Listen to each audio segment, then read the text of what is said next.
चलो जी, बिस्मिल्लाहिर्रहमानिर्रहीम। आज हम बात करने वाले हैं किसके ऊपर? व्हीटस्टोन ब्रिज के ऊपर। तो व्हीटस्टोन ब्रिज बेसिकली क्या है हमारे पास, ये तो अभी हम जब उसकी वर्किंग पढ़ेंगे तो फिर हमें समझ में आ जाएगा इंशाल्लाह। तो सबसे पहले मैं उसकी कंस्ट्रक्शन आपको दिखाता हूं कि कंस्ट्रक्शन है क्या। ठीक है, ये हमारे पास चार रजिस्टर लगे हुए हैं। इस रजिस्टर को मैं कह रहा हूं R1, इसे मैं कह रहा हूं R2, इस रजिस्टर का नाम है R3 और इस रजिस्टर का नाम है हमारे पास R4। ये चार रजिस्टर हमारे पास लगे हुए हैं। अच्छा, अब हमारे पास चार नोड हैं। एक नोड ये रहा A और एक नोड ये रहा मेरे पास जिसको मैं कह रहा हूं B। इसको मैं कह देता हूं नोड C और इसको कह देता हूं नोड D।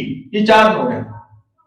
हम करते क्या है कि नोड A को नोड B के साथ हम मिलाते हैं। और किस तरह मिलाते हैं कि ये एक हमने स्विच लगाया और फिर ये हमारी पावर सप्लाई या बैटरी, ठीक है, या सेल हमारे पास माइनस प्लस, और इसे मैं कह देता हूं की वन। दिस इज की वन।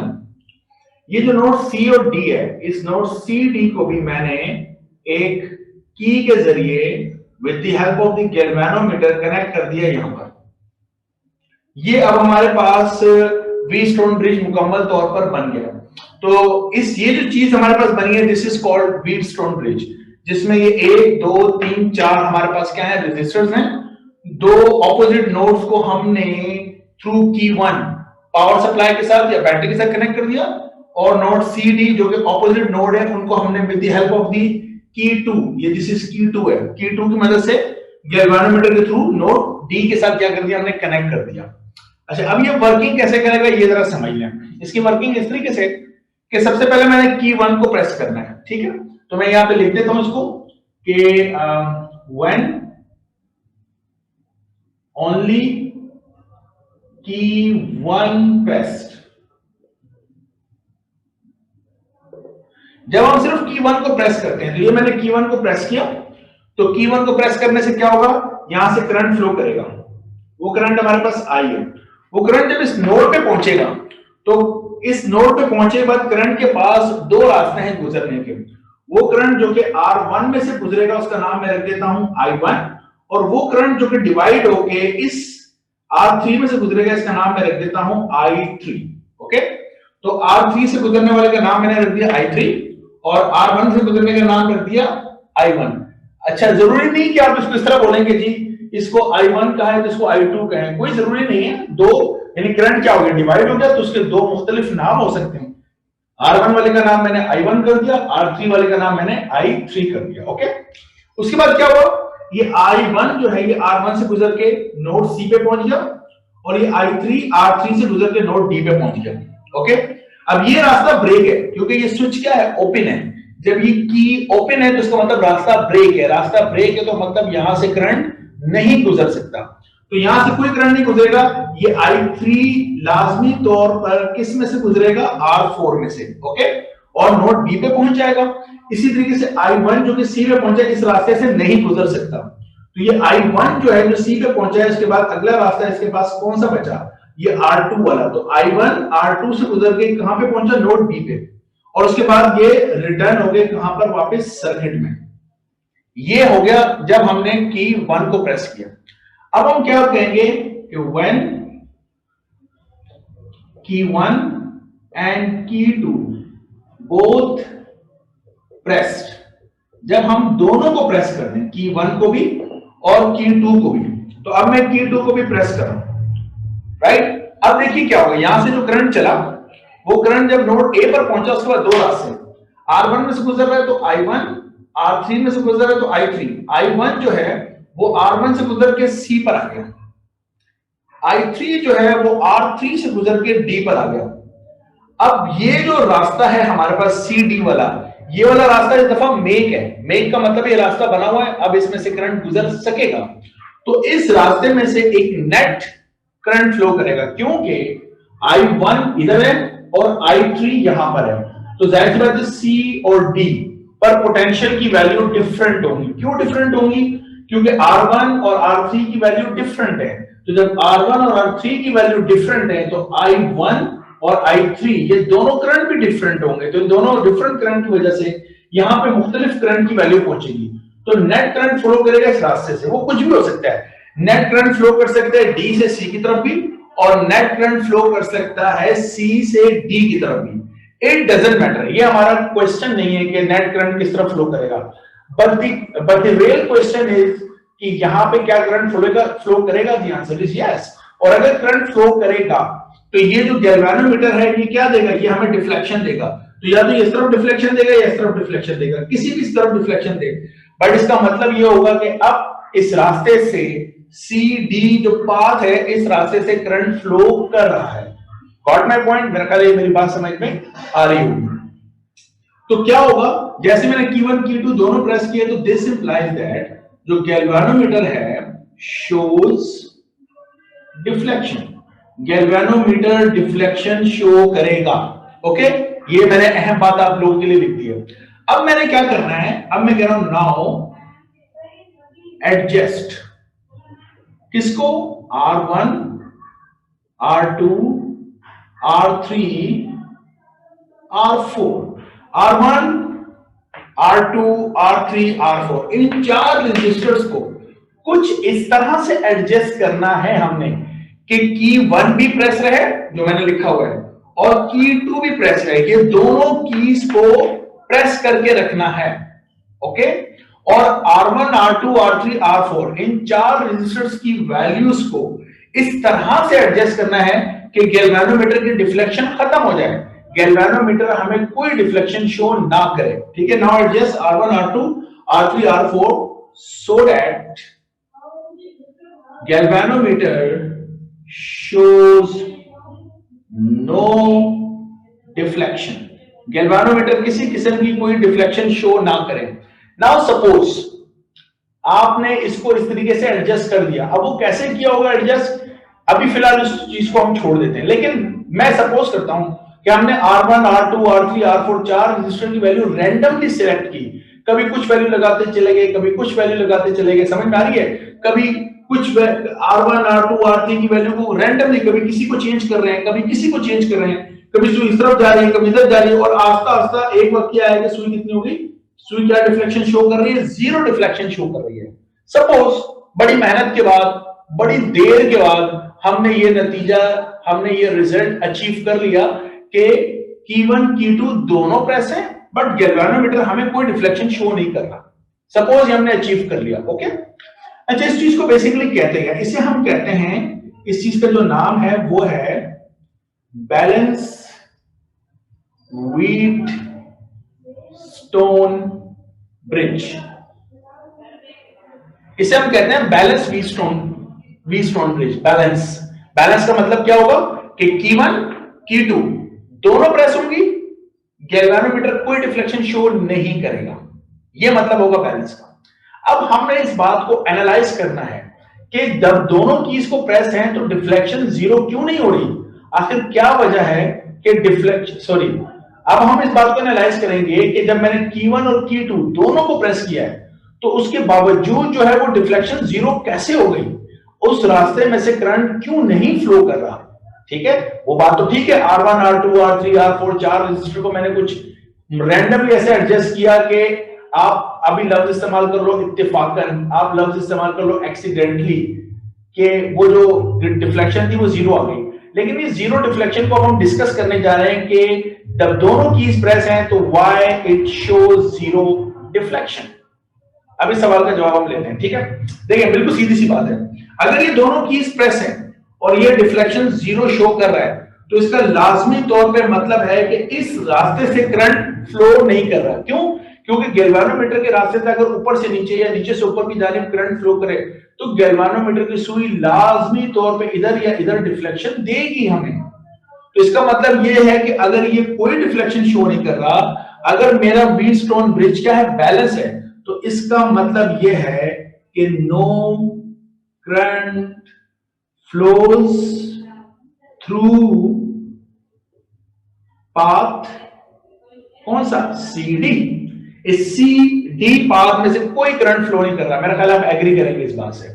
अब अगला सवाल यह है कि अगर इस पाथ में से कोई करंट फ्लो नहीं कर रहा तो क्यों फ्लो नहीं कर रहा। अब करंट कब फ्लो करता है ये बात हम जानते हैं, हम ये बात जानते हैं कि करंट उस वक्त फ्लो करता है जब जिन दो पॉइंट्स के थ्रू, जिन 2 पॉइंट के थ्रू करंट फ्लो कर रहा है, उन 2 पॉइंट के अक्रॉस हमें कोई पोटेंशियल डिफरेंस मिलता है।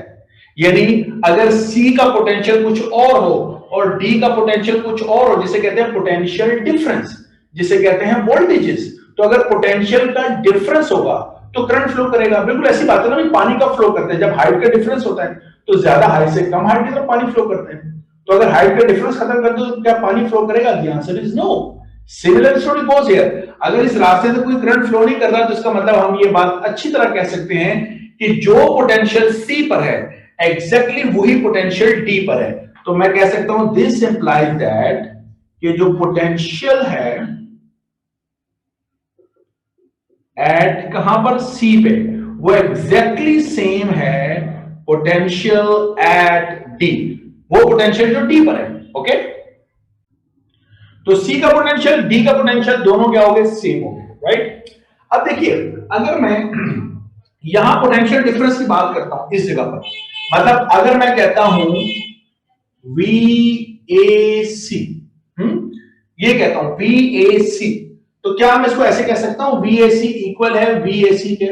हो सकता है अभी इस वक्त आपको मेरी बात बड़ी अजीब सी लगे, आप बोलेंगे क्या बात है, लेकिन मैं कहना चाह रहा हूं 2 इक्वल टू 2, 4 इक्वल टू 4, ऐसा है ना।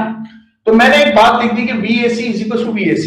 अब आप देखिए, जो पोटेंशियल C का है वही पोटेंशियल किसका है? D का है। तो मैं C की जगह पर D लिख सकता हूं, बिल्कुल लिख सकता हूं, क्योंकि जो पोटेंशियल C का है वही पोटेंशियल किसका है? D का भी है, दोनों के पोटेंशियल सेम है। तो अब अगर मैं इस इक्वेशन को देखता हूं और यहां पे तस्वीर को देखता हूं तो मुझे समझ में आती है। वो क्या समझ में आता है कि ये A पॉइंट जो है ये कॉमन पॉइंट है। कॉमन का मतलब है ये A पॉइंट C के लिए, A पॉइंट D के लिए कॉमन पॉइंट है, ऐसे ही ना? ठीक है, तो A C का अगर मैं पोटेंशियल लेता हूं तो A कॉमन पॉइंट है, और A C का पोटेंशियल लेता हूं तो जो C का पोटेंशियल है वही किसका पोटेंशियल है? D का पोटेंशियल भी है। तो A C ले लो या A D ले लो, ये दोनों आपस में क्या होंगे? सेम होंगे। ये मेरी बात समझ में आ गई? तो अगर ये बात क्लियर है, ये बात ठीक है, तो मैं जानता हूं V किसके बराबर होता है? IR के। V किसके बराबर होता है? IR के। तो VAC, इस पाथ में से गुजरने वाले करंट का नाम क्या है? I1, और AC का जो पाथ है इसमें जो रेजिस्टेंस है इसका नाम क्या है हमारे पास? R1। ओके, इसी तरह VAD, ये VAD है, गुजरने वाले करंट का नाम क्या है? I3, और यहां के रेजिस्टेंस का नाम क्या है? R3। तो ये हो गई हमारे पास इक्वेशन नंबर 1। आसान है। इसी तरीके से अगर मैं वोल्टेजेस कहता हूं CB के और फिर वोल्टेजेस कहता हूं DB के, तो ये दोनों सेम होंगे। क्यों? देख सकते हैं आप यहां पे कि B कौन सा पॉइंट है? कॉमन पॉइंट है। B C के लिए, B D के लिए, दोनों के लिए कॉमन पॉइंट है। तो B तो कॉमन पॉइंट हो गया हमारे पास। ओके, जो पोटेंशियल C का है वही पोटेंशियल किसका है? D का। दोनों के पोटेंशियल सेम है, इसलिए दोनों वोल्टेजेस आपस में सेम होंगे। तो BC का वोल्टेजेस या BD के वोल्टेजेस दोनों सेम होंगे, और हम जानते हैं कि V किसके बराबर होता है? IR। V is equals to IR। Okay, अच्छा, CB में जो करंट फ्लो कर रहा है वो कितना है? I1, और रेजिस्टेंस का नाम क्या है मेरे पास? R2। इसी तरीके से हमारे पास जो DB में करंट फ्लो कर रहा है वो कितना है? I3, और जो रेजिस्टेंस है उसका नाम क्या है? R4। This is your equation number 2। अब दोनों इक्वेशंस को हम डिवाइड कर देते हैं। तो डिवाइडिंग, जब हम दोनों इक्वेशंस को डिवाइड कर रहे हैं तो लेफ्ट हैंड साइड को लेफ्ट हैंड साइड से I1 R1 upon I1 R2 is equal to, यहां पर I3 R3 upon I3 R4। सो I3 से I3, I1 से I1 कैंसिल, तो मेरे पास क्या बचा? R1 upon R2, R3 upon R4। तो ये हमारे पास एक बहुत अहम किस्म की इक्वेशन आ गई, किसकी? Wheatstone bridge. ओके, ये इक्वेशन हमारे पास बैलेंस व्हीटस्टोन ब्रिज की है। बैलेंस, ये अच्छी तरह याद रखिएगा। बैलेंस व्हीटस्टोन ब्रिज का मतलब क्या होता है? एक ऐसा व्हीटस्टोन ब्रिज जिसमें तमाम सर्किट कंप्लीट है, तमाम कीज को प्रेस किया हुआ है, even then galvanometer shows no deflection. No deflection की वजूहात मैंने ये सारे डिस्कस करते हुए इस इक्वेशन को मैंने प्रूफ किया। अब ये इक्वेशन बड़ी अहम इक्वेशन है। क्यों अहम इक्वेशन है? देखिए, अगर मैं इस इक्वेशन के जरिए फर्ज करो कि मैं R1 की वैल्यू निकालता हूं, ठीक है, R1, तो ये R2 यहां पर क्या हो रहा है, डिवाइड, वहां जाकर मल्टीप्लाई हो जाएगा, तो R2 मल्टीप्लाई बाय R3 और डिवाइडेड बाय क्या है, R4। तो मैं ये कहना चाह रहा हूं कि इस व्हीटस्टोन ब्रिज में आप क्या करें, R2 R3 R4, 1 2 3, R2 R3 R4, इन चार रेजिस्टेंस की जो दिल चाहे वैल्यू आप लगा दें, जो रेजिस्टेंस आपको अवेलेबल हैं वो रेजिस्टेंस आप R2 R3 R4 की जगह पर लगा दें, R2 R3 R4, और इस इक्वेशन के जरिए किसकी वैल्यू मालूम करें, R1 की। तो जो भी आपने रेजिस्टेंस R2 R3 यूज की, उन दोनों को मल्टीप्लाई करें, उसको डिवाइड करें किसकी वैल्यू से, R4 की वैल्यू से, तो आपको किसकी वैल्यू मालूम हो जाएगी, R1 की। ये जो R1 की वैल्यू मालूम होगी ना, इस R1 को जैसे ही आप अपने सर्किट में लगाएंगे, यहां पर जैसे लगाएंगे, तो आपका जो व्हीटस्टोन ब्रिज है वो एकदम से बैलेंस हो जाएगा। बैलेंस का मतलब है वो ये डिफ्लेक्शन क्या करेगा, जीरो शो करेगा। So that is why this equation is the most important equation, कि by with the help of this equation we can determine the balance condition of the Wheatstone bridge, कि Wheatstone bridge कहां पर balance होता है वो हम यहां से क्या कर लेते हैं, मालूम कर लेते हैं। मेरा ख्याल है बात समझ में आ रही होगी। एग्जामिनेशन पॉइंट ऑफ व्यू से मैं एक बात बताना चाहता हूं, एग्जामिनेशन पॉइंट ऑफ व्यू से होता है इस तरीके से, आमतौर पे वो कहता है कि ये प्रूफ करें, क्या प्रूफ करें, P अपॉन Q और R अपॉन X, ये कहता है प्रूफ करने को। तो क्या ये हम प्रूफ कर सकते हैं, बहुत आसानी से प्रूफ कर सकते हैं। सिर्फ मैं एक बात समझाना चाह रहा हूं, वो बात मैं आपको ये समझाना चाह रहा हूं। देखिए हमारे पास क्या है, R1 किससे डिवाइड हुआ, R2 से, तो R1 कहां लगा हुआ, ये रहा, और R2 किधर लगा हुआ, ये रहा। तो मैं बच्चों को कुछ इस तरह समझाता हूं, मैं कहता हूं कि समझ लो ये किसकी लाइन है, डिवाइड की लाइन है, किसकी लाइन है, डिवाइड की। तो इसको इससे डिवाइड करना है और इसको इससे करना है, R1 को R2 से, R3 को R4 से, R1 को R2 से, R3 को R4 से। अब अगर एग्जाम में वो तुम्हें दे देता है P upon Q R upon X, तो नाम लिखना तुम्हारे लिए बहुत आसान हो जाएगा। कैसे, इसको इससे डिवाइड करना है ना, तो इसका नाम रख दो P, इसका नाम रख दो Q, फिर R को X से डिवाइड करना है तो इसका नाम रख दीजिए R और इसका नाम रख दीजिए X। देख रहे हैं, तो इस तरीके से नाम आप चेंज कर सकते हैं और इस इक्वेशन को आप आसानी से प्रूव कर सकते हैं, जो कि वो हमें क्या करता है, एग्जाम में थोड़ा सा ट्रिक करता है हमारे साथ कि इस तरह इक्वेशन दे देता है। तो मेरा ख्याल है ये समझ में आ गया होगा सारा टॉपिक कि व्हीटस्टोन ब्रिज। Okay topic. अब व्हीटस्टोन ब्रिज बेसिकली यूज कहां पर होता है, ये एक सवाल है। तो व्हीटस्टोन ब्रिज एक्चुअली जो इसकी एप्लीकेशन है वो एप्लीकेशन है कम्युनिकेशन के अंदर, और कम्युनिकेशन में ऐसे है कि जिस तरह मैं बच्चों को बताता हूं कि बिल्कुल शुरू में ऐसे था कि ये जो कम्युनिकेशन थी, जब टेलीफोन आया तो ये तमाम चीजें जब शुरू में आई, तो उस वक्त ये डिपार्टमेंट जो था ना, ये पोस्ट ऑफिस के पास था। पोस्ट ऑफिस जो खत लाता है ले जाता है, जाहिर सी बात है फिर वक्त के साथ साथ तरक्की हुई, बड़ी तेजी से तरक्की होती चली गई, तो कम्युनिकेशन का डिपार्टमेंट बिल्कुल अलग हो गया, राइट। लेकिन पहले ये जो कम्युनिकेशन था ये अंडर था किसके, पोस्ट ऑफिस के।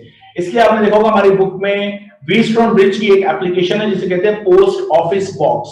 तो वो पोस्ट ऑफिस बॉक्स बेसिकली बताता है कि किसी कोई वायर कितनी लेंथ पे जाकर ब्रेक हुई है।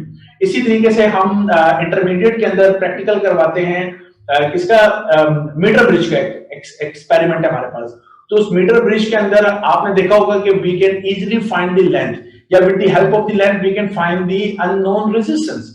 तो ये तमाम ये जो इसकी व्हीटस्टोन ब्रिज है, इसकी प्रैक्टिकल एप्लीकेशन बेसिकली हमारे पास यहां पर थी कि कम्युनिकेशन में कहां पर किस जगह पे वायर ब्रेक हुई है। अब वो वायर अगर अंडरग्राउंड है तो हम उसको कैसे डिटरमिन करेंगे, तो अननोन रेजिस्टेंस मालूम करना, उसे लेंथ मालूम कर लेना एक बहुत बड़ी अचीवमेंट थी हमारे लिए, ठीक है। अब तो और बहुत सारे मेथड है जिन मेथड के जरिए हम इन बातों को डिटरमिन कर लेते हैं कि कहां से ब्रेक हो रहा है। लेकिन बहरहाल this was the use of the Wheatstone bridge. So यहां तक ये व्हीटस्टोन ब्रिज कंप्लीट हुआ, मेरा ख्याल है इसको यहीं तक रखता हूं और